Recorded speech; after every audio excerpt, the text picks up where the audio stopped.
Hello, sa video na ito, ipapakita ko sa inyo kung paano ko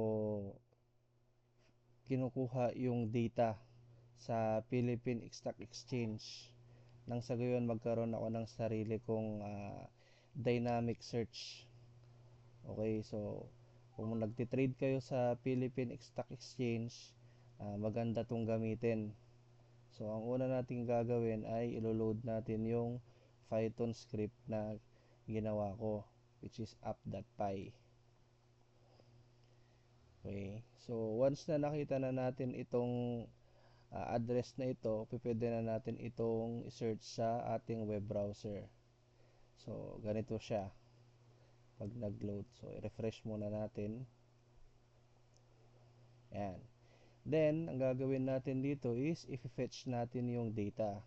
So, bago natin gawin ito, makikita natin na nandito yung mga details na kailangan natin, which is the company, symbol, yung pinakamataas na price niya within a year, and yung pinaka-lowest niya within a year.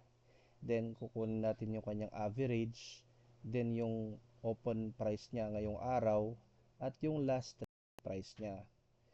Itong signal, nakukuha ito using the average price versus the last traded price.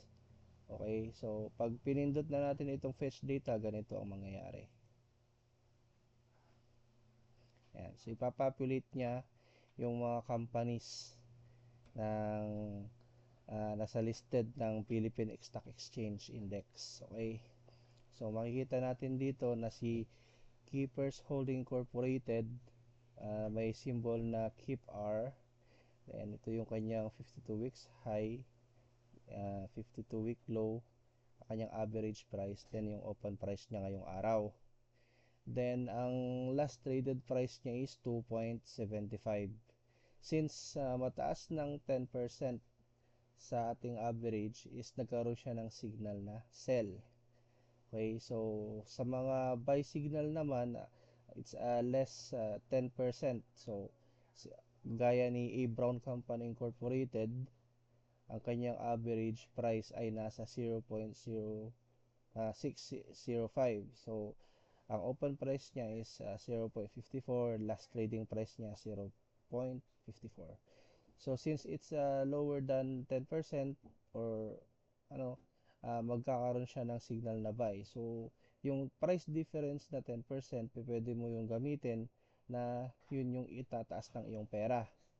Ito yung sinasabi nila buy the dip, dahil pag tumaas yung presyo niya within the average price above it, so kumita ka na kaagad ng 10% kahit na hindi pa siya above the average price.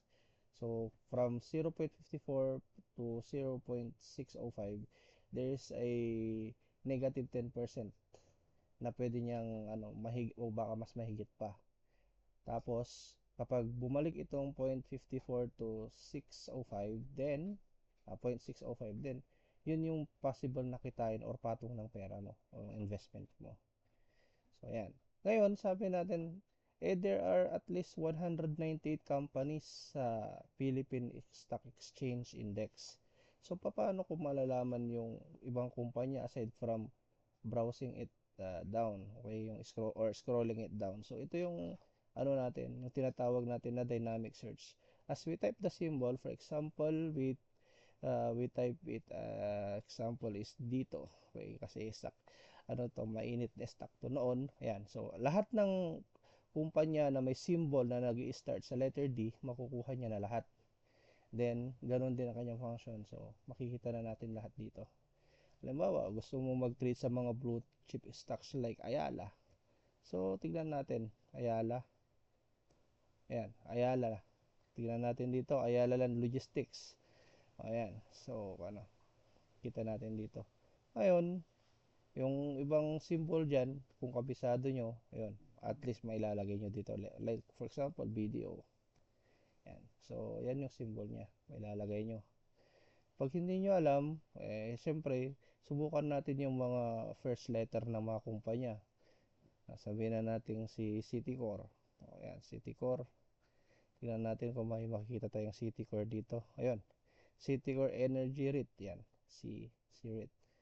So ito yung mga price niya, yan, yung kanyang signal. Okay.